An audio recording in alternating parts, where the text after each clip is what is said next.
ನಮಸ್ಕಾರ, ನೀವು ನೋಡ್ತಾ ಇದ್ದೀರಾ ನ್ಯೂಸ್ 18. ನಾನು ಚೇತನ್ ಹೂಗಾರ್.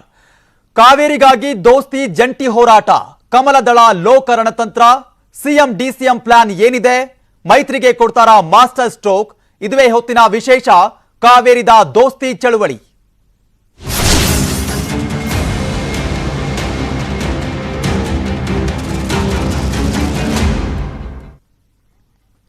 ಸರ್ಕಾರದ ವಿರುದ್ಧ ದೋಸ್ತಿ ಹೋರಾಟ ನಡೀತಾ ಇದೆ. ಗಾಂಧಿ ಪ್ರತಿಮೆ ಬಳಿ ಬಿಜೆಪಿ ಜೆಡಿಎಸ್ ಪ್ರತಿಭಟನೆ ಮಾಡ್ತಾ ಇದೆ.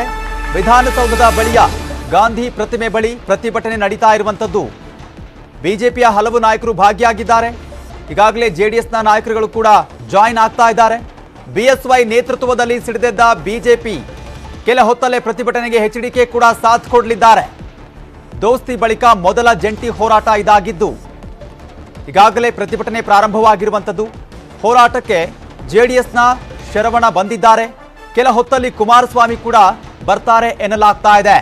ಈಗಾಗಲೇ ಎ ಮಂಜು, ಶರವಣ ಸೇರಿ ಪ್ರಮುಖರು ಜೆಡಿಎಸ್ನ ನಾಯಕರುಗಳು ಕೂಡ ಭಾಗಿಯಾಗಿದ್ದಾರೆ. ಮತ್ತೊಂದು ಕಡೆ ಬಿಜೆಪಿಯ ಹಲವು ನಾಯಕರುಗಳು ಕೂಡ ಭಾಗಿಯಾಗಿದ್ದಾರೆ. ಸರ್ಕಾರದ ವಿರುದ್ಧ ವಾಗ್ದಾಳಿಯನ್ನ ಮಾಡ್ತಿದ್ದಾರೆ. ಮಂಡನೆ ಮಾಡಲಿಕ್ಕೆ ಮ್ಯಾನೇಜ್ಮೆಂಟ್ ಅಥಾರಿಟಿ ಮುಂದೆ ಮಂಡನೆ ಮಾಡಲಿಕ್ಕೆ ಯಾಕೆ ಸಾಧ್ಯ ಆಗ್ತಾ ಇಲ್ಲ? ರಾಜಕಾರಣವನ್ನ ಜನರ ಜೀವನ ಜೊತೆ ಚೆಲ್ಲಾಟ ಆಡುವಂತ ಪರಿಸ್ಥಿತಿಯಲ್ಲಿ ಸೇರಿಸಬೇಡಿ. ಖಂಡಿತವಾಗಿ ಇದು ರಾಜ್ಯದ ಹಿತಾಸಕ್ತಿಗೆ ಮಾರಕ ಆಗುತ್ತೆ. ಬೆಂಗಳೂರಿನಂತ ಒಂದು ಜಗತ್ತಿನ ಅತ್ಯಂತ ಪ್ರಸಿದ್ಧ ನಗರ, ಬೆಂಗಳೂರಿನಲ್ಲಿ ನಾಳೆ ಕುಡಿಯುವ ನೀರಿನ ವ್ಯತ್ಯಾಸಗಳಾದ್ರೆ ಇಡೀ ರಾಜ್ಯಕ್ಕೆ, ಇಡೀ ದೇಶಕ್ಕೆ, ಬೆಂಗಳೂರಿನ ಎಲ್ಲ ಜನರಿಗೆ ಇದರಿಂದ ತೊಂದರೆ ಆಗುತ್ತೆ. ನಮಗೆಲ್ಲ ಒಂದು ರೀತಿಯಲ್ಲಿ ಹಿನ್ನಡೆ ಆಗುವಂತಹ ಸಾಧ್ಯತೆಗಳಿದ್ದಾವೆ. ಇದನ್ನೆಲ್ಲ ಗಮನದಲ್ಲಿಟ್ಟುಕೊಂಡು ಬ್ರ್ಯಾಂಡ್ ಬೆಂಗಳೂರು ಅಂತ ಬಾಯಲ್ಲಿ ಹೇಳುವುದಲ್ಲ, ಬ್ರ್ಯಾಂಡಿ ಬೆಂಗಳೂರು ಅಂತ ಗ್ರಾಮಾಂತರಕ್ಕೆ ಹೇಳುವುದಲ್ಲ, ಬದಲಾಗಿ ರಾಜ್ಯದ ನಮ್ಮ ಜನರ ಹಿತಾಸಕ್ತಿಯನ್ನು ಕಾಪಾಡುವಂತ ದೃಷ್ಟಿಯಲ್ಲಿ ಯಾವುದೇ ಕಠೋರ ಕಠಿಣ ಹೆಜ್ಜೆಯನ್ನಿಟ್ಟುಕೊಳ್ಳುವಂತಹ ಕೆಲಸ ಕಾರ್ಯಗಳನ್ನು ಮಾಡಬೇಕು ಅಂತ ಹೇಳುವಂತ ಆಗ್ರಹವನ್ನ ಈ ಸಂದರ್ಭದಲ್ಲಿ ನಾನು ಮಾಡಲಿಕ್ಕೆ ಇಷ್ಟಪಡ್ತಾ ಇದ್ದೇನೆ. ಈಗಾಗಲೇ ಪ್ರತಿಭಟನೆ ಪ್ರಾರಂಭವಾಗಿರುವಂತದ್ದು. ಜೆಡಿಎಸ್ನ ಶರವಣ, ಎ ಮಂಜು ಅವರು ಕೂಡ ಭಾಗಿಯಾಗಿದ್ದಾರೆ. ಇನ್ನು ಕುಮಾರಸ್ವಾಮಿ ಅವರು ಕೂಡ ಬರಬೇಕಾಗಿದೆ. ಇನ್ನೇನು ಕೆಲ ಹೊತ್ತಲ್ಲೇ ಅವರು ಕೂಡ ಈ ಒಂದು ಧರಣಿಗೆ ಸಾಥ್ ಕೊಡ್ತಾರೆ ಅನ್ನುವಂತ ಮಾಹಿತಿ ಸಿಗ್ತಾ ಇದೆ. ಮತ್ತೊಂದು ಕಡೆ ಯಡಿಯೂರಪ್ಪ ಅವರು ಕೂಡ ವಾಗ್ದಾಳಿ ಮಾಡಿದ್ದಾರೆ ಸರ್ಕಾರದ ವಿರುದ್ಧ.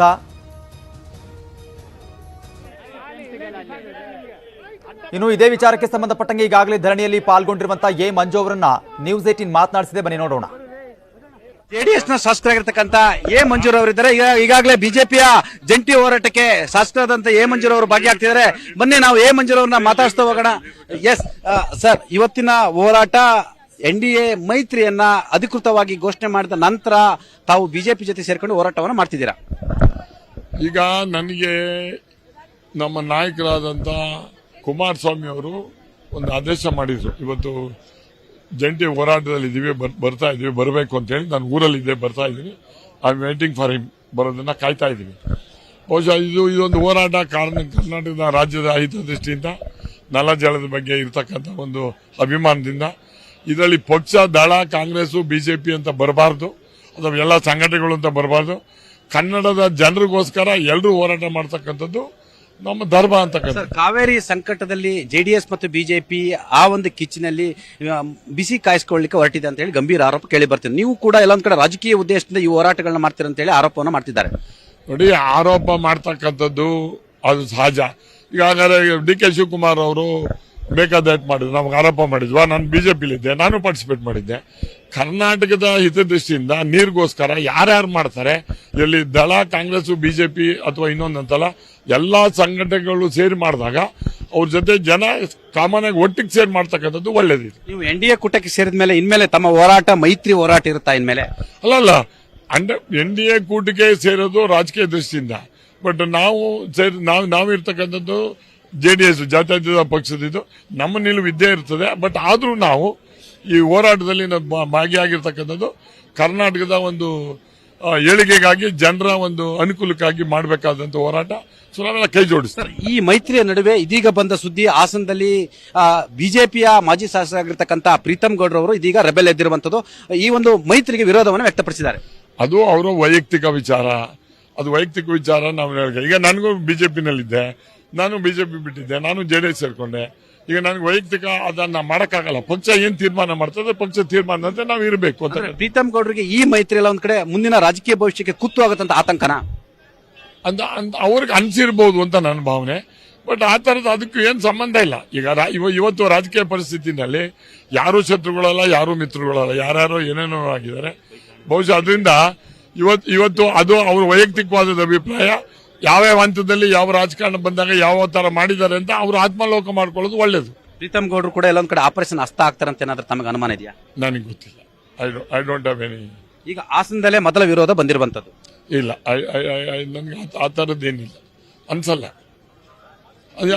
ಆ ಥರ ವಿರೋಧ ವ್ಯಕ್ತಪಡಿಸುವ ಮಾಡಿದ್ರೆ is a fool, is got to lose a political career. Thank you very much. ಇವಿಷ್ಟು ಎ ಮಂಜೂರ್ ಅವರ ಅಭಿಪ್ರಾಯ. ಒಟ್ಟಾರೆ ಹಾಸನದಲ್ಲಿ ಬಿಜೆಪಿಯ ಮಾಜಿ ಶಾಸಕ ಪ್ರೀತಮ್ ಗೌಡ್ರವರು ರೆಬಲ್ ಎದ್ದಿರುವಂತದ್ದು. ರೆಬಲ್ ಸಂಬಂಧಪಟ್ಟ ಕೂಡ ಇದೀಗ ನ್ಯೂಸ್ 18 ಕನ್ನಡಕ್ಕೆ ಮೊದಲ ಎಕ್ಸ್ಕ್ಲೂಸಿವ್ ಆಗಿ ನಮಗೆ ಅಭಿಪ್ರಾಯವನ್ನು ಹಂಚಿಕೊಂಡಿದ್ದಾರೆ ಎ ಮಂಜೂರ್ ಅವರು. ಒಟ್ಟು ಎಲ್ಲ ಒಂದ್ ಕಡೆ ಪ್ರೀತಮ್ ಗೌಡ್ರವರ ಈ ನಿರ್ಧಾರ ಈಸ್ ಎ ಫೂಲ್ ಅನ್ನೋ ಮುಖಾಂತರ ಎಲ್ಲೊಂದ್ ಕಡೆ ಇದು ಮೂರ್ಖತನದ ನಿರ್ಧಾರ ಅನ್ನೋ ಮಾತನ್ನು ಕೂಡ ಹೇಳಿರುವಂತದ್ದು. ಕ್ಯಾಮರಾ ಪರ್ಸನ್ ವೆಂಕಟೇಶ್ ಜೊತೆ ಚಿದಾನಂದ್ ಪಟೇಲ್, ನ್ಯೂಸ್ 18 ಕನ್ನಡ, ಬೆಂಗಳೂರು. ಇನ್ನು ಇದೇ ವಿಚಾರವಾಗಿ ಈಗಾಗಲೇ ತೇಜಸ್ವಿ ಸೂರ್ಯ ಅವರು ಕೂಡ ಮಾತನಾಡಿದ್ದಾರೆ. ಆಗಿದ್ರೆ ಏನ್ ಹೇಳಿದ್ರು ತೇಜಸ್ವಿ ಸೂರ್ಯ, ಬನ್ನಿ ಕೇಳೋಣ. ಕರ್ನಾಟಕಕ್ಕೆ ಈ ವಾಟರ್ ಇಯರ್ ಅಲ್ಲಿ ಅಂದ್ರೆ ನಮಗೆ ಮುಂದಿನ ವರ್ಷ ಜುಲೈಯಲ್ಲಿ ಮಳೆ ನೀರು ಮತ್ತೆ ಬರೋವರೆಗೂ ಕೂಡ ಬೆಂಗಳೂರಿನ ಕುಡಿಯೋ ನೀರು, ಕಾವೇರಿ ವಾಟರ್ ಬೇಸಿನ ಕುಡಿಯೋ ನೀರು 33 TMC ಅಷ್ಟು ಬೇಕಿದೆ. ನಮ್ಮ ರೈತರಿಗಾಗಲೇ ಬೆಳೆದಿರುವಂತ ಒಂದೇ ಒಂದು ಬೆಳೆಗೆ ಹರಿಸಬೇಕಾಗಿರುವಂತ ನೀರಾವರಿಗೆ ನಮಗೊಂದು 76 TMC ನೀರು ಬೇಕಿದೆ. 106 TMC ನೀರು ಕರ್ನಾಟಕಕ್ಕೆ ಬೇಕಿದೆ. ನಮ್ಮ ಹತ್ರ ಇವತ್ತು ನಮ್ಮ ಡ್ಯಾಮ್ಗಳಲ್ಲಿ ಇರುವಂತದ್ದು ಕೇವಲ 50 TMC ನೀರು ಮಾತ್ರ. ಎಲ್ಲ ಮಾನ್ಸೂನ್ ಏನು ಪ್ರೆಡಿಕ್ಷನ್ಸ್ ಇದೆ, ಮುಂಗಾರು ಮಳೆ ಬರುವಂತದ್ದು ಕರ್ನಾಟಕದಲ್ಲಿ ಸಂಪೂರ್ಣವಾಗಿ ವಿಫಲ ಆಗಿದೆ. ತಮಿಳುನಾಡಿನಲ್ಲಿ ಅಕ್ಟೋಬರ್ ಎಂಡಿಂದ ಡಿಸೆಂಬರ್ ತನಕ ನಾರ್ತ್ ಈಸ್ಟ್ ಮಳೆ ಬರುವಂತದ್ದು ಎಲ್ಲಾ ಸಾಧ್ಯತೆಗಳು ಇದೆ. ತಮಿಳುನಾಡಿಗೆ ನಾಳೆ ನೀರು ಬಂದಾದ ಮೇಲೆ ವಾಪಸ್ ನೀರನ್ನು ಅವ್ರು ಕರ್ನಾಟಕಕ್ಕೆ ಪಂಪ್ ಮಾಡಿಕೊಡಕ್ಕಾಗಲ್ಲ. ಆದ್ರಿಂದ ಇವತ್ತಿನ ಸ್ಥಿತಿಯಲ್ಲಿ ಕರ್ನಾಟಕ ಸರ್ಕಾರ, ಕರ್ನಾಟಕ ರಾಜ್ಯ ತಮಿಳುನಾಡಿಗೆ ನೀರು ಬಿಡುವಂತ ಯಾವುದೇ ಪರಿಸ್ಥಿತಿಯಲ್ಲಿಲ್ಲ. ಈ ವಿಷಯವನ್ನ ಸುಪ್ರೀಂ ಕೋರ್ಟಿಗೆ, ಕಾವೇರಿ ವಾಟರ್ ಮ್ಯಾನೇಜ್ಮೆಂಟ್ ಅಥಾರಿಟಿಗೆ ಮನವರಿಕೆ ಮಾಡಿಕೊಡಬೇಕು. ರಾಜ್ಯ ಸರ್ಕಾರ ತತ್ಕ್ಷಣವಾಗಿ ರಾಜ್ಯದ ಹಿತಾಸಕ್ತಿ ಕಾಪಾಡುವಂತ ದೃಷ್ಟಿಯಿಂದ ತಮಿಳುನಾಡಿಗೆ ಬಿಡ್ತಾ ಇರುವಂತಹ ನೀರನ್ನು ನಿಲ್ಲಿಸಬೇಕು. ಇನ್ನು ಧರಣಿಯ ಸಂದರ್ಭದಲ್ಲಿ ಶಾಸಕ ವಿಜೇಂದ್ರ ಅವರನ್ನ ನಮ್ಮ ಪೊಲಿಟಿಕಲ್ ಬ್ಯೂರೋ ಹೆಡ್ ಆಗಿರುವಂತಹ ಚಿದಾನಂದ್ ಪಟೇಲ್ ಮಾತನಾಡಿಸಿದ್ದಾರೆ. ಬನ್ನಿ ನೋಡೋಣ.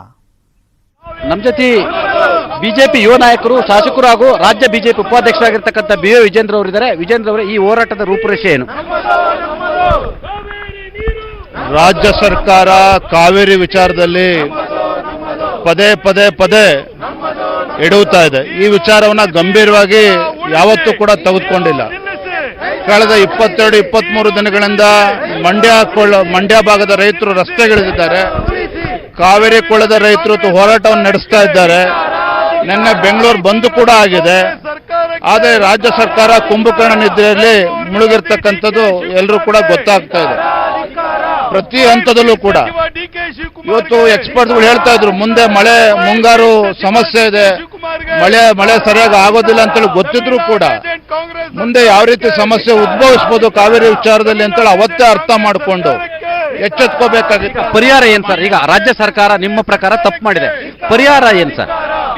ಅದಕ್ಕೆ ಸರ್ಕಾರನೇ ಉತ್ತರ ಕೊಡಬೇಕು. ಪರಿಹಾರ ಏನು ಅವ್ರು ಕಂಡುಕೊಳ್ಬೇಕು. ತಮಿಳುನಾಡು ಮುಖ್ಯಮಂತ್ರಿಗಳನ್ನ ಭೇಟಿ ಮಾಡಲಿ. ನಿಮ್ಮ ರಾಜಕಾರಣಕ್ಕೆ ಭೇಟಿ ಮಾಡ್ತೀರಿ ತಮಿಳುನಾಡು ಮುಖ್ಯಮಂತ್ರಿ, ಬೇರೆ ಬೇರೆ ರಾಜ್ಯದ ಮುಖ್ಯಮಂತ್ರಿಗಳನ್ನ. ಆದರೆ ರೈತರ ವಿಚಾರದಲ್ಲಿ ತಮಿಳುನಾಡು ಮುಖ್ಯಮಂತ್ರಿನ ಭೇಟಿ ಮಾಡಿ, ತಮಿಳುನಾಡು ಮುಖ್ಯಮಂತ್ರಿನ ಅವ್ರನ್ನ ಕನ್ವಿನ್ಸ್ ಮಾಡಿ, ನಿಮ್ಮ ರೈತರು 3ನೇ ಬೆಳೆಗೆ ನೀರು ತೆಗೆದುಕೊಳ್ತಾ ಇದ್ದಾರೆ, ನಮ್ಮ ಕಾವೇರಿ ಕೊಳ್ಳದ ರೈತರು ಮೊದಲ ಬೆಳೆನ ಇನ್ನೂ ಕೂಡ ಬೆಳೆದಿಲ್ಲ, ಕುಡಿಯೋ ನೀರಿನ ಸಮಸ್ಯೆ ಇದೆ ಅಂತೇಳಿ ಅಲ್ಲಿ ಮನವರಿಕೆ ಮಾಡಲಿ. ಅವ್ರನ್ನ ರಾಜಕಾರಣ ಮಾಡೋದು ಬಿಟ್ಬಿಟ್ಟು. ಮಾಜಿ ಪ್ರಧಾನಿ HD ದೇವೇಗೌಡರವರು ಪ್ರಧಾನಿಯವರು ಮಧ್ಯಪ್ರವೇಶ ಮಾಡಬೇಕು ಮತ್ತು ಸುಪ್ರೀಂ ಕೋರ್ಟ್ಗೆ ಪರಿಶೀಲನಾ ಅರ್ಜಿ ಹಾಕಬೇಕಂತೇಳಿ ಪತ್ರವನ್ನು ಬರೆದಿದ್ದಾರೆ. ಮಾಜಿ ಪ್ರಧಾನಮಂತ್ರಿಗಳು ದೇವೇಗೌಡರು ಪತ್ರ ಬರೆದಿರ್ತಕ್ಕಂಥ ನಾನು ಕೂಡ ಪತ್ರಿಕೆಯಲ್ಲಿ ನೋಡಿದ್ದೇನೆ. ನಾನು ಚಿಕ್ಕೋನು, ಆದರೆ ಈ ವಿಚಾರದಲ್ಲಿ ಈಗಾಗಲೇ ಸುಪ್ರೀಂ ಕೋರ್ಟ್ ಆದೇಶದ ಮೇರೆಗೆ Kaveri water management authority constitute ಆಗಿದೆ.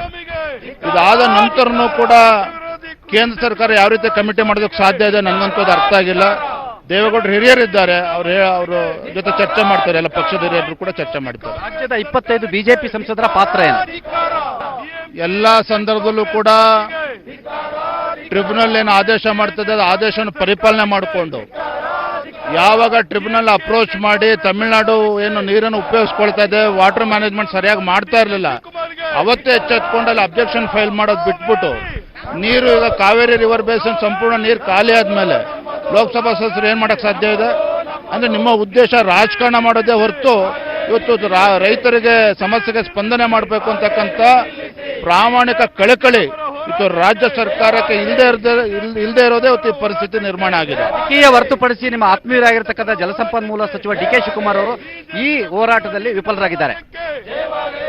ಡಿ ಕೆ ಶಿವಕುಮಾರ್ ಅವರು ಈ ರಾಜ್ಯದ ನೀರಾವರಿ ಸಚಿವರು, ಎಲ್ರಿಗೂ ಆತ್ಮೀಯರಿದ್ದಾರೆ.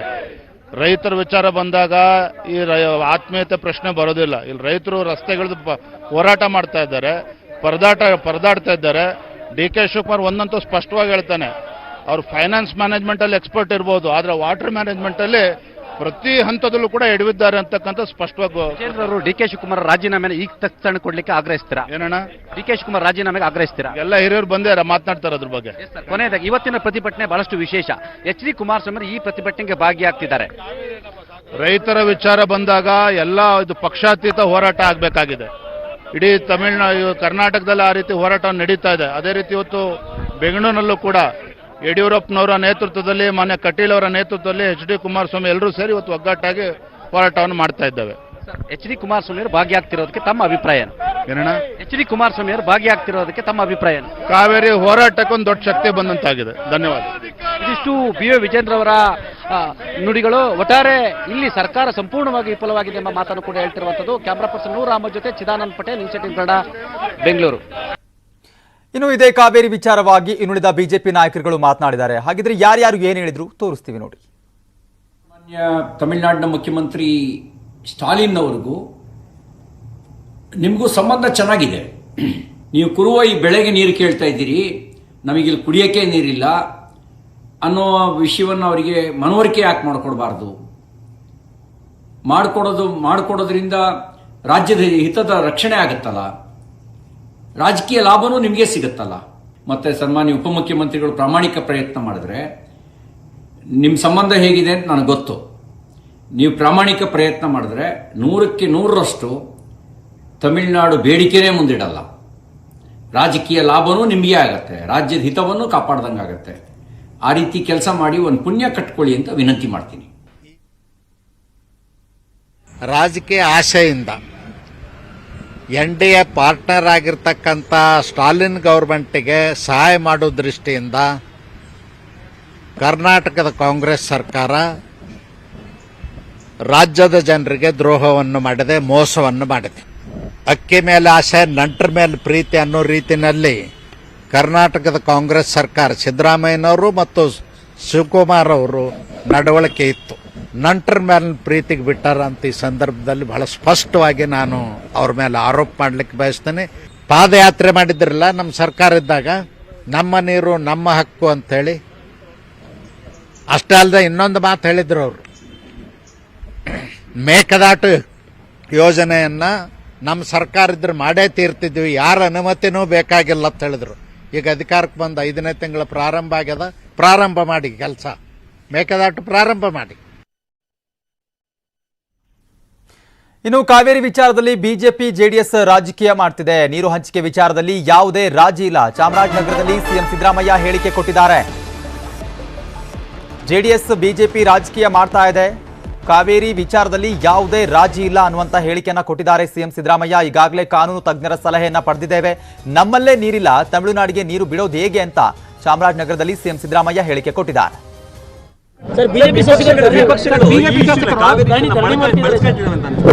ಬಿಜೆಪಿಯವರು ಜೆಡಿಎಸ್ನವರು ರಾಜಕೀಯನೇ ಮಾಡೋದು, ಬೇರೆ ಏನು?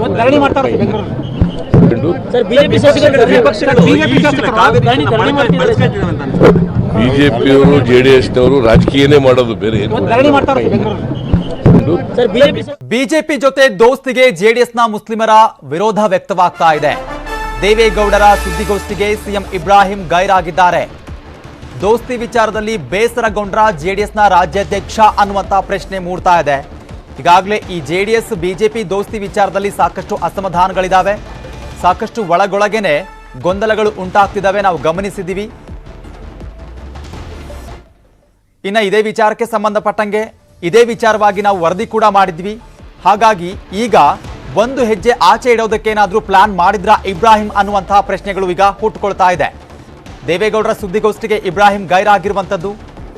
ಈ ದೋಸ್ತಿ ವಿಚಾರವಾಗಿ ಬೇಸರವನ್ನ ವ್ಯಕ್ತಪಡಿಸಿದ್ರ, ಅಸಮಾಧಾನ ಒಳಗೊಂಡ್ರ, ವಿರೋಧ ವ್ಯಕ್ತವಾಗ್ತಿದೆಯಾ ಅನ್ನುವಂಥ ಪ್ರಶ್ನೆಗಳು ಉಂಟಾಗ್ತಾ ಇದೆ. ಯಾಕಂದ್ರೆ ಅವ್ರು ಬರಬೇಕಾಗಿತ್ತು ಸುದ್ದಿಗೋಷ್ಠಿಗೆ, ಅವರು ಸುದ್ದಿಗೋಷ್ಠಿಯಲ್ಲಿ ಇರಲಿಲ್ಲ. ಇನ್ನು ಇದೇ ವಿಚಾರವಾಗಿ ನಾವು ನಿನ್ನೆ ಸುದ್ದಿ ಪ್ರಸಾರವನ್ನ ಮಾಡಿದ್ವಿ. ಜೆಡಿಎಸ್ ಸುದ್ದಿಗೋಷ್ಠಿಗೆ ಇಬ್ರಾಹಿಂ ಗೈರಾಗಿದ್ದಾರೆ. ಇನ್ನು ನಾವು ಸೋತ್ರು ಮುಸ್ಲಿಂ ಸಮುದಾಯಕ್ಕೆ ಗೌರವ ಕೊಟ್ಟಿದ್ದೇವೆ. ನನ್ನ ಕ್ಷೇತ್ರದಲ್ಲಿ ಕಾಂಗ್ರೆಸ್ ಬಲಾಢ್ಯ ಇರಲಿಲ್ಲ, ಇದ್ದಿದ್ರೆ ಮುಸ್ಲಿಮರು ನನ್ನ ಕೈ ಹಿಡಿತಿರ್ಲಿಲ್ಲ ಅಂತ ಎಚ್ಡಿಕೆ ಹೇಳಿಕೆಯನ್ನ ಕೊಟ್ಟಿದ್ದಾರೆ. ನಾವು ಸೋತ್ರು ಕೂಡ ಮುಸ್ಲಿಮರಿಗೆ ನಾವು ಗೌರವವನ್ನ ಕೊಟ್ಟಿದ್ದೀವಿ. ನನ್ನ ಕ್ಷೇತ್ರದಲ್ಲಿ ಕಾಂಗ್ರೆಸ್ ಬಲಾಢ್ಯ ಇದ್ರೆ ಮುಸ್ಲಿಮರು ನನ್ನ ಕೈ ಹಿಡಿತಿರ್ಲಿಲ್ಲ ಅನ್ನುವಂತ ಹೇಳಿಕೆಯನ್ನ ಕೊಟ್ಟಿದ್ದಾರೆ ಮಾಜಿ ಮುಖ್ಯಮಂತ್ರಿಗಳು.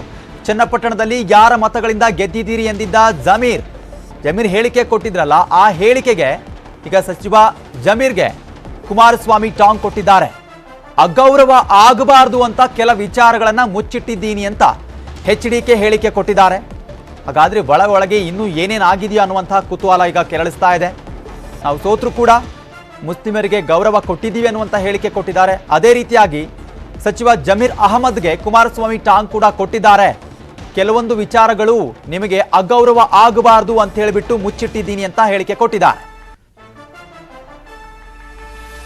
ಹೇಳ್ತಾರಲ್ಲ, ಕುಮಾರಸ್ವಾಮಿ ಗೆದ್ದಿದ್ದು ಮುಸಲ್ಮಾನ್ ಓಟಿಂದ ಅಲ್ವಾ ಅಂತ ಹೇಳಿ. ನನ್ನ ಕ್ಷೇತ್ರದಲ್ಲಿ ಕಾಂಗ್ರೆಸ್ ಬಲಾಢ್ಯವಾಗಿದ್ದರೆ ಅಲ್ಲೂ ನನ್ನ ಕ್ಷೇತ್ರದಲ್ಲಿ ನನಗೆ ಓಟ್ ಹಾಕ್ತಿರಲ್ಲ, ಗೊತ್ತಿದೆ ನನಗೆ. ನನ್ನ ಕ್ಷೇತ್ರದಲ್ಲಿ BJP ನನ್ನ JDS ವಿರುದ್ಧ ಇದ್ದಂಥದ್ರಲ್ಲಿ ಫೈಟು, ಕಾಂಗ್ರೆಸ್ಸು ಲೆಕ್ಕಕ್ಕಿರಲಿಲ್ಲ ಅಲ್ಲಿ. ಅದರಿಂದ ಇಲ್ಲಿ ನಾನು ಮುಸಲ್ಮಾನ್ ಸಮಾಜದ ನಮ್ಮಲ್ಲಿರ್ತಕ್ಕಂಥ ಈಗಿನ ಒಂದು ಏನು ಗುಂಪು ಮೀಟಿಂಗ್ ಮಾಡಿಸ್ತಾ ಇದ್ದಾರೆ, ಅವ್ರಿಗೆ ಈಗಲೂ ಕಿವಿ ಮಾತು ಹೇಳ್ತಕ್ಕಂಥದ್ದು, ನಿಮಗೆ ಯಾರಿಗೂ ಇಂಥ ಒಂದು ಪರಿಸ್ಥಿತಿನಲ್ಲೂ ಅಗೌರವಯುತವಾಗಿ ನಡ್ಕೊಂಡಿಲ್ಲ. ಲೆಟಸ್ ಸಿಕ್ಕಿಲ್ಲ ನನಗೆ, ಚರ್ಚೆ ಮಾಡಿದ ನಾನಂತೂ ಅವರಿಗೆ ಎಲ್ಲ ವಿಷಯಗಳು ಚರ್ಚೆ ಮಾಡಿದ್ದೀನಿ. ಕೆಲವು ವಿಷಯಗಳನ್ನು ನಾನು ಚರ್ಚೆ ಮಾಡಿ ಯಾರಿಗೂ ಅಗೌರವ ಕೊಡಬಾರ್ದು ಅಂತಕ್ಕಂಥದ್ದು ಕೆಲವು ವಿಷಯವನ್ನು ಮುಚ್ಚಿಟ್ಟಿದ್ದೇನೆ. ಅಗೌರವ ಆಗೋದು ಬೇಡ ಅಂತೇಳಿ ಈಗ ನಮಗೆ ತೀರ್ಮಾನ ಮಾಡಿದ್ದೇವೆ. ನಾವು ನಮ್ಮ ಪಕ್ಷದ ಉಳಿವು, ನಮ್ಮ ಪಕ್ಷದ ಕಾರ್ಯಕರ್ತರು ಏನು ಹೇಳ್ತಾರಲ್ಲ, ಕುಮಾರಸ್ವಾಮಿ ಗೆದ್ದಿದ್ದು ಅಲ್ವಾ ಅಂತ ಹೇಳಿ. ಕ್ಷೇತ್ರದಲ್ಲಿ ಕಾಂಗ್ರೆಸ್ ಬಲಾಢ್ಯವಾಗಿದ್ದರೆ ಅಲ್ಲೂ ನನ್ನ ಕ್ಷೇತ್ರದ ಸಂಬಂಧಪಟ್ಟಂಗೆ ಮತ್ತಷ್ಟು ಮಾಹಿತಿಯನ್ನ ಪಡಿತಾ ಹೋಗೋಣ. ನಮ್ಮ ಪ್ರತಿನಿಧಿ ಹೆಬ್ಬಾಕ ತಿಮ್ಮೇಗೌಡ ಈಗಾಗಲೇ ಲೈವ್ ಅಲ್ಲಿ ಜಾಯ್ನ್ ಆಗಿದ್ದಾರೆ. ಹೆಬ್ಬಾಕ ತಿಮ್ಮೇಗೌಡ್ರೆ, ಈಗಾಗಲೇ ಕುಮಾರಸ್ವಾಮಿ ಅವರು ಒಂದೊಂದೇ ಹೇಳಿಕೆಗಳನ್ನ ಕೊಡ್ತಿದ್ದಾರೆ. ಯಾಕಂತಂದ್ರೆ ಕಾಂಗ್ರೆಸ್ನ ಬಲಾಢ್ಯ ಇರಲಿಲ್ಲ, ಆದ್ರೂ ಕೂಡ ನಾವು ಮುಸ್ಲಿಮರಿಗೆ ಗೌರವ ಕೊಟ್ಟಿವಿ ಅಂತ ಹೇಳ್ತಾರೆ. ಮತ್ತೊಂದು ಕಡೆ ಇವತ್ತಿನ ಸುದ್ದಿಗೋಷ್ಠಿಗೆ ರಾಜ್ಯಾಧ್ಯಕ್ಷರಾಗಿರುವಂತಹ ಸಿಎಂ ಇಬ್ರಾಹಿಂ ಅವರು ಗೈರಾಗಿದ್ದಾರೆ. ಎಲ್ಲೋ ಒಂದು ಕಡೆ ಒಳಗೊಳಗೇನೆ ಏನಾದ್ರೂ ಮುಸುಕಿನ ಗುದ್ದಾಟ ನಡೀತಾ ಇದೆಯಾ ಅಂತ ಹೇಗೆ?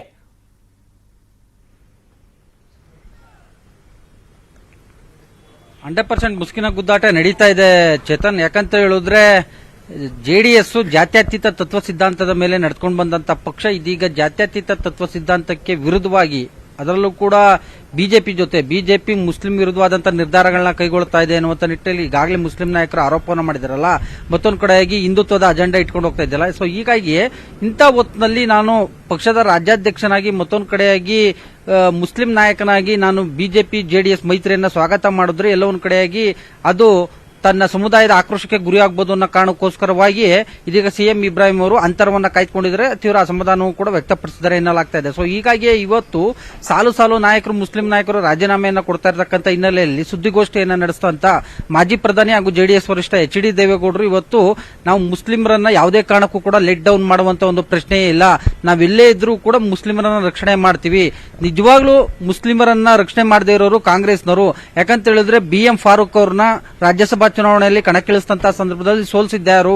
ಇದೇ 8 ಮಂದಿ ಮುಸ್ಲಿಂನ ಸಚಿವರೊಬ್ಬರು ಅಂದ್ರೆ ಈಗಿರ್ತಕ್ಕಂಥ ಶಾಸಕ ಸಚಿವ ಜಮೀರ್ ಅಹಮದ್ ಅವರು, ಪರೋಕ್ಷವಾಗಿ ಜಮೀರ್ ಅಹಮದ್ ಅವರ ಹೆಸರನ್ನ ಉಲ್ಲೇಖ ಮಾಡದಲೆ ಈಗಿರ್ತಕ್ಕಂಥ ಸಚಿವರು ಸೇರಿದಂತೆ 8 ಮಂದಿ ಆ ಕಡೆ ಹೋಗಿ ಏನು ಅಡ್ಡ ಮತದಾನವನ್ನ ಮಾಡಿದ್ರು. ಅವರ ಹೈಕಮಾಂಡ್ ಏನಾದ್ರೂ ಕ್ರಮವನ್ನ ಕೈಗೊಳ್ತಾ, ಮತ್ತೊಂದು ಕಡೆಯಾಗಿ ಈ ಒಂದು ಏನು ಕಾಂಗ್ರೆಸ್ನವರು ಕಾಂಗ್ರೆಸ್ನವರು ಮುಸ್ಲಿಂ ಪರವಾಗಿ ನಾವು ಇದ್ದೀವಿ ಅನ್ನುವಂತ ಒಂದು ಮಾತನ್ನ ಹೇಳ್ತಾರೆ.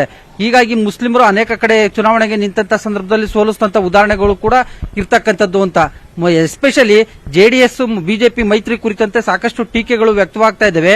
ಇಡೀ ದೇಶದಲ್ಲಿ ಮಡಿವಂತಿಕೆಯಿಂದ ಬಿಜೆಪಿ ಜೊತೆ ಯಾವುದೇ ಪರೋಕ್ಷವಾಗಿ ಅಥವಾ ಪ್ರತ್ಯಕ್ಷವಾಗಿ ಸಂಬಂಧ ಇಲ್ಲದೆ ಇರೋ ಅಂತ ಯಾವುದಾದ್ರೂ ಒಂದು ಪಾರ್ಟಿ ಇದ್ರೆ ಹೇಳಿ ಅನ್ನುವಂತ ಒಂದು ಪ್ರಶ್ನೆಯನ್ನು ಹಾಕೋದ್ರ ಮುಖಾಂತರ ಇದೀಗ ವ್ಯವಸ್ಥಿತವಾಗಿ ಒಂದು ತಿರುಗೇಟು ಕೊಡುವಂತ ಒಂದು ಪ್ರಯತ್ನವನ್ನ ಇದೀಗ ಜೆಡಿಎಸ್ ನಾಯಕರು ಮಾಡ್ತಾ ಇರ್ತಕ್ಕಂಥದ್ದು. ಅವರು ನೋಡಿ ಈ ಹಿಂದಿನ ಘಟನಾವಣೆಗಳನ್ನು ಕೂಡ ಉದಾಹರಣೆಯಾಗಿ ಕೊಟ್ಕೊಂಡ್ ಬಂದ್ರು. ಅಂದ್ರೆ ರಾಹುಲ್ ಗಾಂಧಿ ಅವ್ರನ್ನ ಕರ್ನಾಟಕಕ್ಕೆ ಕರೆಸಿ ಜೆಡಿಎಸ್ ಬಿಜೆಪಿ ಬಿ ಟೀಮ್, ದೇವೇಗೌಡರು ಬಿಜೆಪಿಯ ಬಿ ಟೀಮ್ ಅಂತ ಹೇಳಿಸ್ತಾರೆ. ಆದ್ರೆ ಇದೇ ಮೈತ್ರಿ ಸರ್ಕಾರವನ್ನ ತೆಗೆದಿದ್ದ್ಯಾರು? 17 ಮಂದಿ ಶಾಸಕರನ್ನ ಕಳುಹಿಸಿಕೊಟ್ಟಿದ್ದ್ಯಾರು?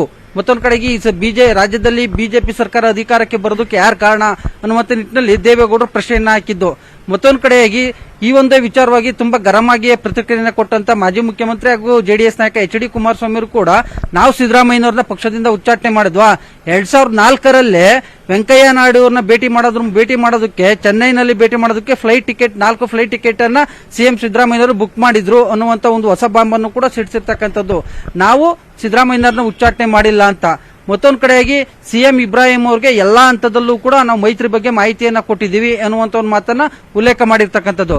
ಸೊ ಹೀಗಾಗಿ ಇವತ್ತಿನ ಒಂದು ಸುದ್ದಿಗೋಷ್ಠಿಯನ್ನ ನೋಡೋದಾದ್ರೆ ಏನು ಕಾಂಗ್ರೆಸ್ ನಾಯಕರ ಟೀಕೆಗಳಿಗೆ, ಮತ್ತೊಂದು ಕಡೆಗೆ ಬಿಜೆಪಿ ಜೊತೆ ಜೆಡಿಎಸ್ ಮೈತ್ರಿ ಮಾಡ್ಕೊಂಡಿರೋ ವಿಚಾರವಾಗಿ ಸಾರ್ವಜನಿಕರಿಂದ ಎದುರಾಗ್ತಾ ಇರತಕ್ಕಂಥ ಒಂದು ಚರ್ಚೆಗಳ ಬಗ್ಗೆ ಇವತ್ತು ಒಂದು ಸ್ಪಷ್ಟನೆ ಕೊಡುವಂತ ಒಂದು ಪ್ರಯತ್ನವನ್ನ ಜೆಡಿಎಸ್ ನಾಯಕರು ಮಾಡಿರುವಂತದ್ದು. ಚೇತನ್, ಎಸ್, ಹಾಗೆ ಇರಿ ತಿಮ್ಮೇಗೌಡ್ರೆ, ಮತ್ತಷ್ಟು ಮಾಹಿತಿಯನ್ನು ಪಡಿತಾ ಹೋಗ್ತೀನಿ, ಸಂಪರ್ಕದಲ್ಲಿರಿ. ಸಿದ್ದರಾಮಯ್ಯ ಜಾತ್ಯತೀತ ಪ್ರಶ್ನಿಸಿದ ಕುಮಾರಸ್ವಾಮಿ ಮುಸ್ಲಿಂ ಐಡೆಂಟಿಟಿಗಾಗಿ ಒಬ್ಬರನ್ನಷ್ಟೇ ಸಚಿವರನ್ನಾಗಿ ಮಾಡಿದ್ದಾರೆ. ಇವರು ಸೆಕ್ಯುಲರಿಸಂ ಉಳಿಸ್ತಾರಾ ಅಂತ ಎಚ್.ಡಿ.ಕೆ ಪ್ರಶ್ನೆ ಮಾಡಿದ್ದಾರೆ. ಸಿದ್ದರಾಮಯ್ಯ ವಿರುದ್ಧ ವಾಗ್ದಾಳಿ ಮಾಡಿದ್ದಾರೆ ಎಚ್.ಡಿ.ಕೆ. 2004ರಲ್ಲಿ ಬಿಜೆಪಿ ಜೊತೆ ಹೋಗಲು ಸಿದ್ಧವಾಗಿದ್ದು ಯಾರು ಅಂತ ಪ್ರಶ್ನೆ ಮಾಡಿದ್ದಾರೆ. ಸಿದ್ದರಾಮಯ್ಯ ವಿರುದ್ಧ ಕಿಡಿಕಾರಿದ ಎಚ್.ಡಿ.ಕೆ.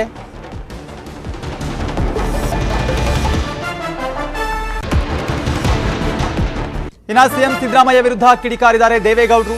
ಕುಮಾರಸ್ವಾಮಿ ಅವರ ಸರ್ಕಾರ ತೆಗೆದಿದ್ದು ಯಾರು ಅನ್ನುವಂತಹ ಪ್ರಶ್ನೆ ಮಾಡಿದ್ದಾರೆ. 17 ಮಂದಿ ಶಾಸಕರನ್ನ ಮುಂಬೈಗೆ ಕಳಿಸಿದ್ದು ಯಾರು ಅನ್ನುವಂತಹ ಪ್ರಶ್ನೆಗಳನ್ನ ಮಾಡಿ ವಾಗ್ದಾಳಿ ಮಾಡಿದ್ದಾರೆ. ಬಿಜೆಪಿ ಸರ್ಕಾರ ಬರಲು ಅವಕಾಶ ಮಾಡಿಕೊಟ್ಟವರು ಯಾರು? ಚರ್ಚೆ ಮಾಡೋಣ ಅಂತ ಪ್ರಶ್ನೆ ಮಾಡಿದ್ದಾರೆ. ಯಾರು ಹೊಣೆ ಅನ್ನುವಂತಹ ಪ್ರಶ್ನೆ ಮಾಡಿದ್ದಾರೆ. ಸಿಎಂ ಸಿದ್ದರಾಮಯ್ಯ ವಿರುದ್ಧ ಗುಡುಗಿದ್ದಾರೆ ಮಾಜಿ ಪ್ರಧಾನಿ ದೇವೇಗೌಡರು. ಎಚ್.ಡಿ.ಕೆ ಸಿಎಂ ಆಗಲು ನಿಮ್ಮ ಮನೆ ಬಾಗಿಲಿಗೆ ಬಂದಿದ್ರಾ? ನಿಮ್ಮ ಸಹವಾಸ ಬೇಡ ಅಂತ ನಾವು ಒಪ್ಪಿರಲಿಲ್ಲ. ದೇವೇಗೌಡರು ಸಿದ್ದರಾಮಯ್ಯ ವಿರುದ್ಧ ವಾಗ್ದಾಳಿಯನ್ನ ಮಾಡಿದ್ದಾರೆ. ಕರ್ನಾಟಕದಲ್ಲಿ ಕುಮಾರಸ್ವಾಮಿ ಅವರ ಸರ್ಕಾರ ತೆಗೆದಿದ್ದಾರೆ. 17 ಜನ MLAಗಳನ್ನ ಮುಂಬೈಗೆ ಕಳಿಸ್ಕೊಟ್ಟಿದ್ದಾರೆ. ಇಲ್ಲಿ ಭಾರತೀಯ ಜನತಾ ಪಾರ್ಟಿ ಸರ್ಕಾರ ಫಾರಂ ಮಾಡಲಿಕ್ಕೆ ಅವಕಾಶ ಮಾಡಿಕೊಟ್ಟಾರೆ. ಚರ್ಚೆ ಮಾಡೋಣ. Who is responsible? ಕುಮಾರಸ್ವಾಮಿ ಮುಖ್ಯಮಂತ್ರಿ ಆಗಬೇಕು ಅಂತ ಯಾರ ಮನೆ ಹೋಗಿದ್ರ? ಯಾರು ಬಂದಿದ್ದು ಕುಮಾರಸ್ವಾಮಿ ಮುಖ್ಯಮಂತ್ರಿ ಮಾಡಬೇಕು? ಗುಲಾಬ್ ನಬಿ ಆಜಾದ್, ರಾಜಾ ಸಾಹೇಬ್ ಚೀಫ್ ಮಿನಿಸ್ಟರ್ ಏನೇ ಇಷ್ಟು ಒತ್ತಾಯ ಮಾಡಿದ್ರೆ ನನ್ನ ಮೇಲೆ ನಾನು ಒಪ್ಪಲ್ಲ. ಯಾವ ಕಾರಣಕ್ಕೂ ನಿಮ್ಮ ಸಹವಾಸ ಬೇಡ, ಯಾವ ಕಾರಣಕ್ಕೂ ನಿಮ್ಮ ಸಹವಾಸ ಬೇಡ. ಕರ್ನಾಟಕದಲ್ಲಿ ಇದೇ ವಿಚಾರಕ್ಕೆ ಸಂಬಂಧಪಟ್ಟಂಗೆ ಮತ್ತಷ್ಟು ಮಾಹಿತಿಯನ್ನು ಪಡಿತಾ ಹೋಗೋಣ. ಈಗಾಗಲೇ ಸಂಪರ್ಕದಲ್ಲಿ ಜಾಯ್ನ್ ಆಗಿದ್ದಾರೆ ತಿಮ್ಮೇಗೌಡ್ರೆ. ಈಗಾಗಲೇ ದೇವೇಗೌಡರು ಕೂಡ ವಾಗ್ದಾಳಿ ಮಾಡ್ತಿದ್ದಾರೆ ಸಿದ್ದರಾಮಯ್ಯ ವಿರುದ್ಧ. ಯಾಕಂತಂದ್ರೆ ನೀವೇ ಅಲ್ವಾ ಆ ಒಂದು 17 ಶಾಸಕರನ್ನ ಕಳಿಸ್ಕೊಟ್ಟವ್ರು ಯಾರು? ಈ ಬಿಜೆಪಿ ಸರ್ಕಾರ ಅಧಿಕಾರಕ್ಕೆ ಬರೋದಕ್ಕೆ ಯಾರು ಕಾರಣಕರ್ತರಾದ್ರು? ಇದೆಲ್ಲವನ್ನ ಕೂಡ ಚರ್ಚೆ ಮಾಡೋಣ, ಯಾರು ಹೊಣೆ ಅನ್ನುವಂತ ಪ್ರಶ್ನೆ ಮಾಡಿದ್ದಾರೆ. ಈ ಒಂದು ಸುದ್ದಿಗೋಷ್ಠಿಯಲ್ಲಿ ಮತ್ತೆ ಬೇರೆ ಏನೆಲ್ಲ ಚರ್ಚೆ ಆಯ್ತು ಅಂತ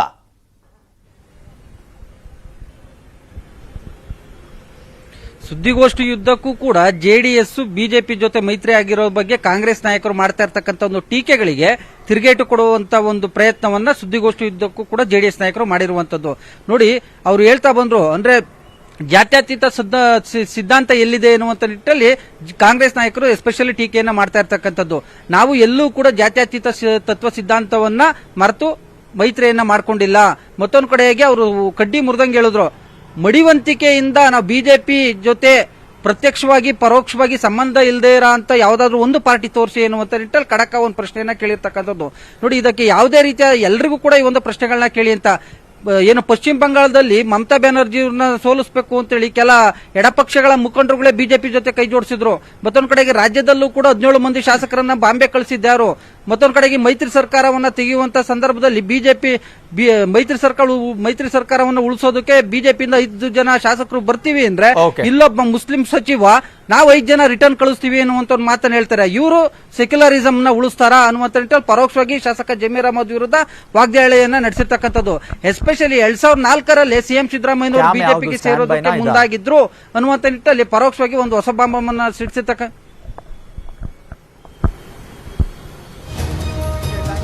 ನಿಮ್ಮೆಲ್ಲ ಮಾಹಿತಿಗಾಗಿ ಈಗಾಗಲೇ ವೇದಿಕೆಯಲ್ಲಿ ಕುಮಾರಸ್ವಾಮಿ ಅವರು ಕೂಡ ಬಂದಿದ್ದಾರೆ ಧರಣಿಗೆ, ಅವರು ಕೂಡ ಮಾತನಾಡ್ತಿದ್ದಾರೆ, ಬನ್ನಿ ನೋಡೋಣ.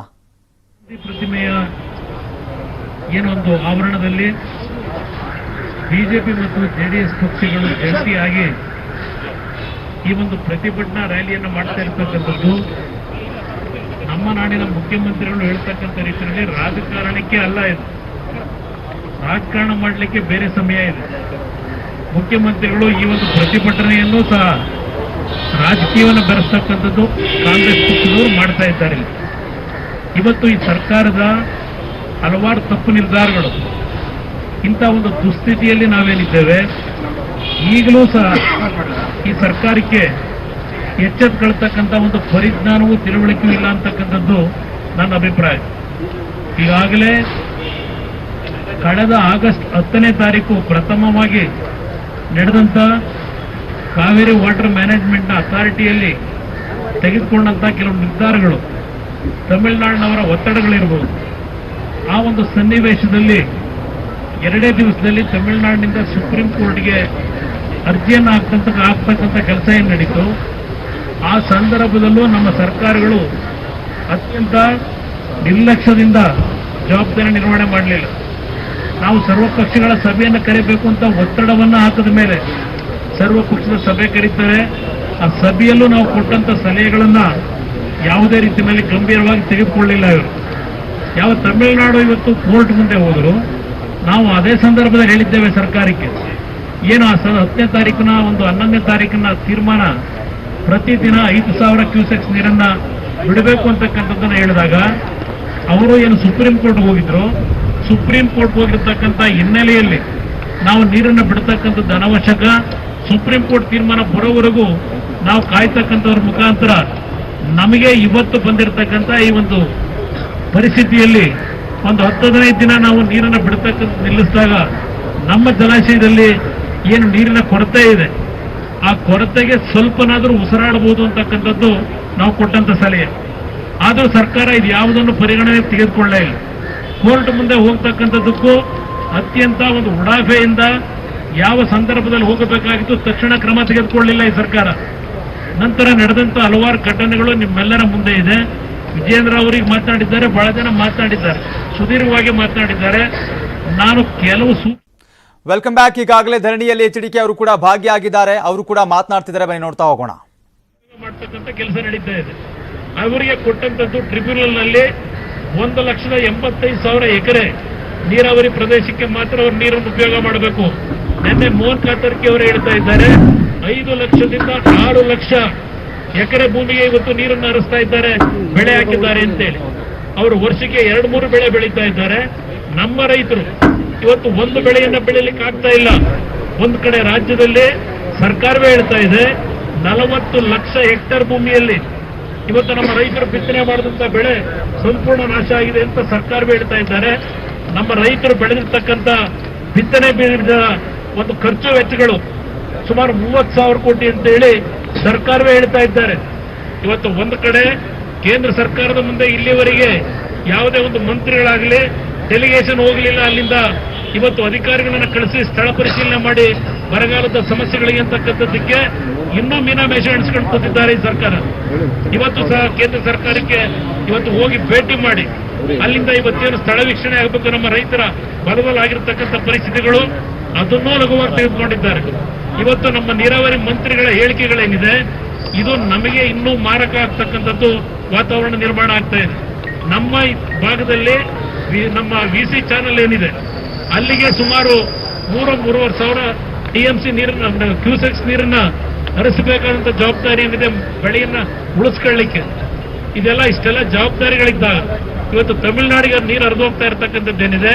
ಒಂದು ಕಡೆ ಹೇಳ್ತಾರೆ ಇವತ್ತು ನಾವು 2,000 ನೀರನ್ನ ಹರಿಸಿದ್ರೆ ಸಾಕು, 1,000 ನೀರು ಹರಿಸಿದ್ರೆ ಸಾಕು, ಹಾಗೆ ಹೋಗ್ಬಿಟ್ಟು ಮಳೆನಲ್ಲಿ ಇರ್ತಕ್ಕಂಥ ಈ ರೀತಿಯ ಇವರ ನಡವಳಿಕೆಯಿಂದ ಮುಂದಿನ ದಿನಗಳಲ್ಲಿ ಕುಡಿಯೋ ನೀರಿಗೂ ಸಮಸ್ಯೆಗಳು ಪ್ರಾರಂಭ ಆಗ್ತದೆ. ಇಂಥ ಒಂದು ಪರಿಸ್ಥಿತಿನಲ್ಲಿ ಹೌದು, ದೇವೇಗೌಡರು ಪ್ರಧಾನಮಂತ್ರಿಗಳು ಒಂದು ಪತ್ರ ಬರೆದು ಮಾನವೀಯ ದೃಷ್ಟಿಯಿಂದ 2 ಸರ್ಕಾರಗಳನ್ನು ಕರೆದು ಚರ್ಚೆ ಮಾಡಿ ಅಂತ ಹೇಳಿ. ಆದ್ರೆ ಪ್ರಧಾನಮಂತ್ರಿಗಳು ತಮಿಳುನಾಡಿನವ್ರನ್ನ ಕರೆದ್ರೆ ಬರ್ತಾರ, ಭೇಟಿ ಮಾಡ್ತಾರ? ಭೇಟಿ ಮಾಡ್ತಕ್ಕಂಥದಕ್ಕೆ ಒಪ್ಪಿಸ್ತಾರ ಈ ಸರ್ಕಾರ? ಅದನ್ನ ಹೇಳಬೇಕಲ್ಲ.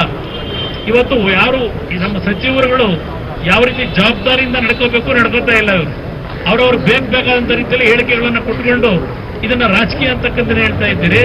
ನಿಮ್ಮ ಜವಾಬ್ದಾರಿ ನಿರ್ವಹಣೆ ಮಾಡ್ತಕ್ಕಂಥದ್ರಲ್ಲಿ ನೀವು ವಿಫಲರಾಗಿ ವಿರೋಧ ಪಕ್ಷಗಳನ್ನ ರಾಜಕೀಯ ಮಾಡ್ತಾ ಇದ್ದೀರಿ ಅಂತಕ್ಕಂಥ ಮಾತು ಹೇಳ್ತಾ ಇದ್ದೀರಿ. ಅದರಿಂದ ಇಲ್ಲಿ ಇರ್ತಕ್ಕಂಥ ಪ್ರಶ್ನೆ ಇವತ್ತು ಸುಪ್ರೀಂ ಕೋರ್ಟ್ ಮುಂದೆ ನಾವು ಮತ್ತೆ ಮುಂದೆ ಹೋಗ್ತೇವೆ ಅಂತಕ್ಕಂಥದ್ದು, ಇವತ್ತು ವಾಟರ್ ಮ್ಯಾನೇಜ್ಮೆಂಟ್ ಅಥಾರಿಟಿ ಮುಂದೆ ಮತ್ತೆ ನಾವು ಅರ್ಜಿ ಸಲ್ಲಿಸ್ತೀವಿ ಅಂತಕ್ಕಂಥದ್ದು ನಿಮ್ಮ ಹೇಳಿಕೆಗಳೇನಿದೆ. ನೀವು ಅಲ್ಲಿ ಕೊಡಬೇಕಾದ್ರೆ ನಿಮ್ಮ ಅಧಿಕಾರಿಗಳು ಹಲವಾರು ಬಾರಿ ಯಾವುದೇ ರೀತಿಯ ಸಭೆಗಳಿಗೆ ನೇರವಾಗಿ ಹೋಗ್ಲಿಲ್ಲ. ವಿಡಿಯೋ ಕಾನ್ಫರೆನ್ಸ್ ಕೂರ್ತೀರಿ ನೀವು. ತಮಿಳುನಾಡವ್ರು 15 ಜನ 20 ಜನ ಅಧಿಕಾರಿಗಳನ್ನು ಕರ್ಕೊಂಡು ಮಾಹಿತಿಗಳನ್ನು ತೆಗೆದುಕೊಂಡು ಹೋಗ್ತಾರಲ್ಲಿ. ನಮ್ಮ ಅಧಿಕಾರಿಗಳು ಇದನ್ನ ಉಡಾಫೆಯಿಂದ, ನಿಮ್ಮ ನಡವಳಿಕೆಯಿಂದ ನಮ್ಮ ಅಧಿಕಾರಿಗಳಿಗೆ ಜವಾಬ್ದಾರಿ ಇಲ್ಲದೆ ನಡ್ಕೊಂಡಿದ್ದಾರೆ. ಇದು ನಡೆದಿರ್ತಕ್ಕಂಥ ವಾಸ್ತವಾಂಶ. ಇಲ್ಲಿ ಯಾವೊಂದು ಡಿಸ್ಟ್ರೆಸ್ ಶೇರಿಂಗ್ ಫಾರ್ಮುಲಾ ಇದೆ, ಇವತ್ತಿನವರೆಗೆ ಅದು ಕಾರ್ಯರೂಪಕ್ಕೆ ಬಂದಿಲ್ಲ. ಅದನ್ನ ಕೊಡಬೇಕಾದ್ರೆ ಇವತ್ತೇನು 2 ಕಮಿಟಿಗಳಿದೆ, water management authority, water management regulatory committee ಏನಿದೆ, ಈ 2 ಕಮಿಟಿಗಳ ಜವಾಬ್ದಾರಿ ಇಂಥ ಒಂದು ಪರಿಸ್ಥಿತಿನಲ್ಲಿ ಯಾವ ರೀತಿಯಲ್ಲಿ ನೀರಿನ ಹಂಚಿಕೆ ಆಗಬೇಕಾಗಿದೆ, ಇದನ್ನ ಇವತ್ತು ಒತ್ತಾಯ ಹಾಕಬೇಕಾಗಿದೆ. ನಾವಲ್ಲಿ ಪ್ರಧಾನಮಂತ್ರಿಗಳು ಮಾಡ್ಲಿಕ್ಕಾಗಲ್ಲ ಇದನ್ನ. ಇವತ್ತು 2 ಕಮಿಟಿಗಳನ್ನ ಸುಪ್ರೀಂ ಕೋರ್ಟ್ ಯಾವ ಒಂದು 2018ರಲ್ಲಿ ಆದೇಶ ಕೊಟ್ಟಿದ್ದಾರೆ, ಆ ಕಮಿಟಿ ರಚನೆ ಆಗಬೇಕು ಅಂತ ಹೇಳಿ. ಆ ಆದೇಶದ ಹಿನ್ನೆಲೆಯಲ್ಲಿ ಈ 2 ಕಮಿಟಿಗಳಿಗೆ ಇರ್ತಕ್ಕಂಥ ಜವಾಬ್ದಾರಿ, ನೀರನ್ನ ಇವತ್ತು AC ರೂಮಲ್ಲಿ ಕುತ್ಕೊಂಡು ಇಷ್ಟು ನೀರನ್ನು ಬಿಡಿ ಅಂತಕ್ಕಂಥದ್ದು ಸೂಚನೆ ಕೊಡ್ಲಿಕ್ಕಲ್ಲ ಈ ಕಮಿಟಿ ಇರ್ತಕ್ಕಂಥದ್ದು. 2 ರಾಜ್ಯದಲ್ಲಿ ಇರ್ತಕ್ಕಂಥ ನಿಜವಾದ ಗ್ರೌಂಡ್ ರಿಯಾಲಿಟಿ ವಾಸ್ತವಾಂಶ ಏನಿದೆ, ಆ ವಾಸ್ತವಾಂಶಗಳ ಮಾಹಿತಿಯನ್ನ ಫೀಲ್ಡ್ಗೆ ಹೋಗಿ ಸರ್ವೆ ಮಾಡಿ ಅದನ್ನ ತೆಗೆದುಕೊಂಡು ಬಂದು ಈ 2 ಕಮಿಟಿಗಳು ಇವತ್ತು ನೀರಿನ ಹಂಚಿಕೆ ಆದೇಶ ಮಾಡಬೇಕಾಗಿದೆ. ಇಂಥ ನೀರಿನ ಕೊರತೆ ಇದ್ದಾಗ ಈ ಡಿಸ್ಟ್ರೆಸ್ ಫಾರ್ಮುಲಾ ಏನು ನಾವು ಮಾಡಬೇಕಾಗಿದೆ, ಇದಕ್ಕೆ ನಾವೇನು ಒತ್ತಾಯ ಹಾಕಬೇಕಾಗಿದೆ, ಅದನ್ನ ಕಾರ್ಯರೂಪಕ್ಕೆ ಜಾರಿಗೆ ತರದೆ ನಾವು ನೀರನ್ನ ಬಿಡ್ಲಿಕ್ಕೆ ಸಾಧ್ಯ ಇಲ್ಲ ಅಂತಕ್ಕಂಥ ನಿರ್ಧಾರವನ್ನ ಇವತ್ತು ಸರ್ಕಾರ ಮಾಡಬೇಕು ಅಂತ ನೇರವಾಗಿ ಹೇಳಿದ್ದೇವೆ. ಅದಕ್ಕೆ ಈ ಸಂದರ್ಭದಲ್ಲಿ ನಾವು ಸಾಂಕೇತಿಕವಾಗಿ ಈ ಒಂದು ಪ್ರತಿಭಟನೆಯನ್ನ ಇವತ್ತೇನು ನಾಡಿನ ರೈತರ ಹಿತರಕ್ಷಣೆಗೋಸ್ಕರ ಮಾಡ್ತಾ ಇದ್ದೇವೆ. ಇವತ್ತು 2 ಪಕ್ಷಗಳು ಈ ನಾಡಿನ ಜನತೆಯ ಹಿತರಕ್ಷಣೆಗೆ, ನಾಡಿಗೆ ಆಗ್ತಾ ಇರತಕ್ಕಂಥ ಹಲವಾರು ಸಮಸ್ಯೆಗಳಿಗೆ ಇವತ್ತು ಪರಿಹಾರ ತರಬೇಕು ಅಂತಕ್ಕಂಥ ಹಿನ್ನೆಲೆಯಲ್ಲೇ ಇವತ್ತಿನ ದಿನ ಪ್ರಥಮವಾಗಿ ಇವತ್ತು ಗಾಂಧಿ ಪ್ರತಿಮೆಯ ಈ ಒಂದು ಮುಂಭಾಗದಲ್ಲಿ 2 ಪಕ್ಷಗಳು ಇವತ್ತು ನಾವು ಸಹಭಾಗಿತ್ವದಲ್ಲಿ ಈ ಹೋರಾಟಕ್ಕೆ ಪ್ರಾರಂಭ ಮಾಡಿದ್ದೇವೆ. ಈ ನಾಡಿನ ನೀರಿನ ನೀರು ಮತ್ತು ನೆಲವನ್ನು ಉಳಿಸ್ತಕ್ಕಂಥ ನಿಟ್ಟಿನಲ್ಲಿ ಇವತ್ತು ನಾವು ಒಗ್ಗಟ್ಟಾಗಿ ಮುಂದಿನ ದಿನಗಳಲ್ಲಿ ಹಲವಾರು ಸಮಸ್ಯೆಗಳೇನಿದ್ದಾವೆ ಅದಕ್ಕೆ ಪರಿಹಾರವನ್ನು ತರತಕ್ಕಂಥದ್ದೇ ನಮ್ಮ ಮೂಲ ಉದ್ದೇಶ. ಇವತ್ತು ನಾವು 2 ಪಕ್ಷಗಳು ಒಟ್ಟಾಗಿರ್ತಕ್ಕಂಥದ್ದು, ಇದರಲ್ಲಿ ಯಾವುದೇ ರೀತಿಯ ರಾಜಕೀಯವನ್ನು ಮಾಡ್ತಕ್ಕಂಥದ್ದಲ್ಲ. ಈ ನಾಡಿಗೆ ಈ ಸರ್ಕಾರ ಬಂದ ನಂತರ ಅವರು ಬಹುಶಃ ಬರೀ ಗ್ಯಾರಂಟಿಯ ಒಂದು ಭ್ರಮಾಲೋಕದಲ್ಲೇನಿದ್ದಾರೆ, ಅವರಿಗೆ ಅದು ಬಿಟ್ಟು ಬೇರೆ ಇನ್ನೇನು ಕಣ್ಣಿಗೆ ಕಾಣ್ತಾ ಇಲ್ಲ.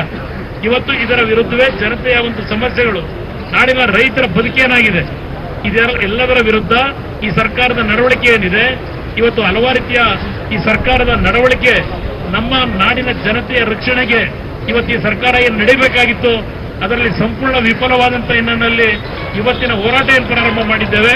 ಇದು ಮುಂದೆ ಇಡೀ ರಾಜ್ಯದಾದ್ಯಂತ ನಮ್ಮ ಹೋರಾಟವನ್ನ ಸನ್ಮಾನ್ಯ ಯಡಿಯೂರಪ್ಪನವರು, ಅವರು ಒಬ್ಬ ಹಿರಿಯ ನಾಯಕರೇನಿದ್ದಾರೆ, ಅವರೆಲ್ಲರ ನೇತೃತ್ವದಲ್ಲಿ ನಾವೆಲ್ಲರೂ ಒಟ್ಟಿಗೆ ಜೊತೆಗೂಡಿ ನಮ್ಮ ಹೋರಾಟವನ್ನು ಮುಂದುವರಿಸ್ತೇವೆ. ಇದಕ್ಕೆ ನ್ಯಾಯ ದೊರಕೋವರೆಗೆ ನಮ್ಮ ಹೋರಾಟ ಇದೆ. ನಾನು ಸಂಘ ಸಂಸ್ಥೆಗಳಿಗೆ ಹೇಳ್ತಕ್ಕಂಥದ್ದು, ಕೆಲವರು ಬಹಳ ಲಘುವಾಗಿ ಮಾತನಾಡ್ತೀರಿ.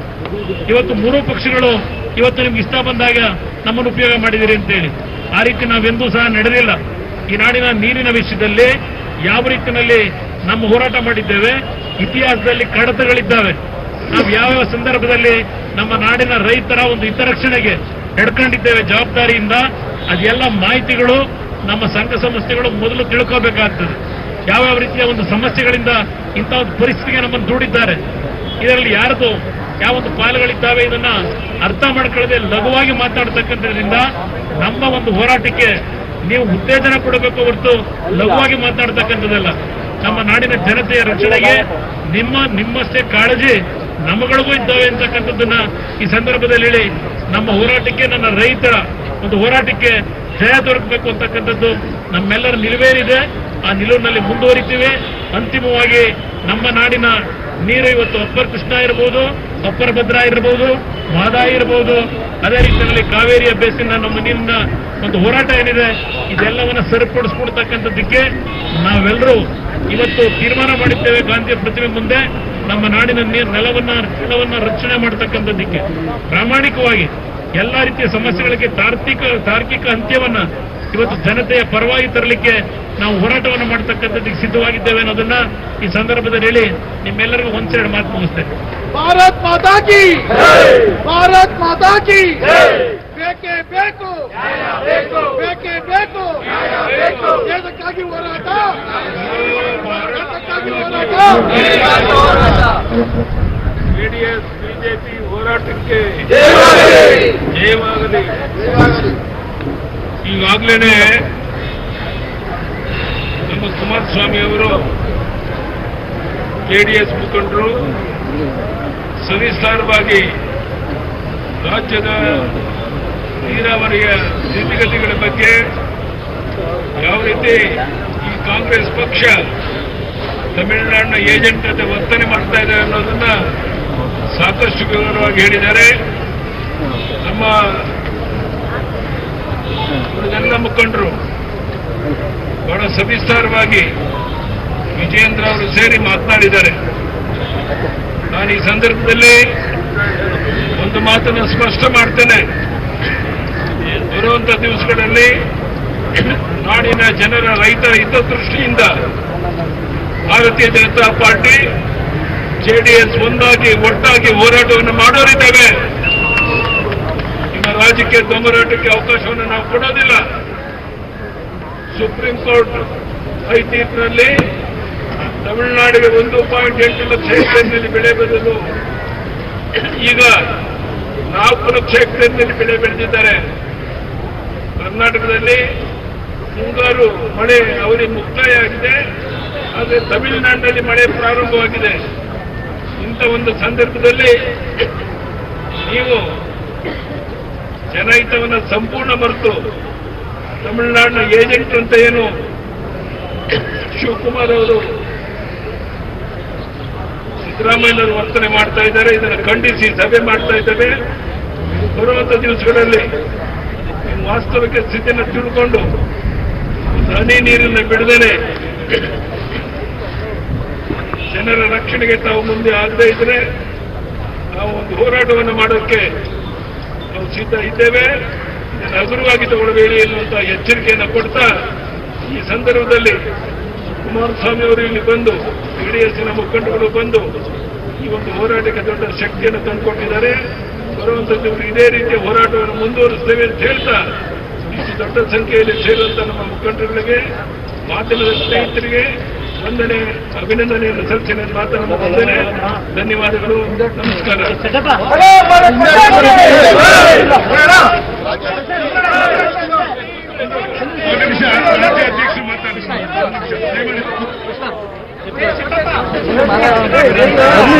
ಬರ್ತಾರೆ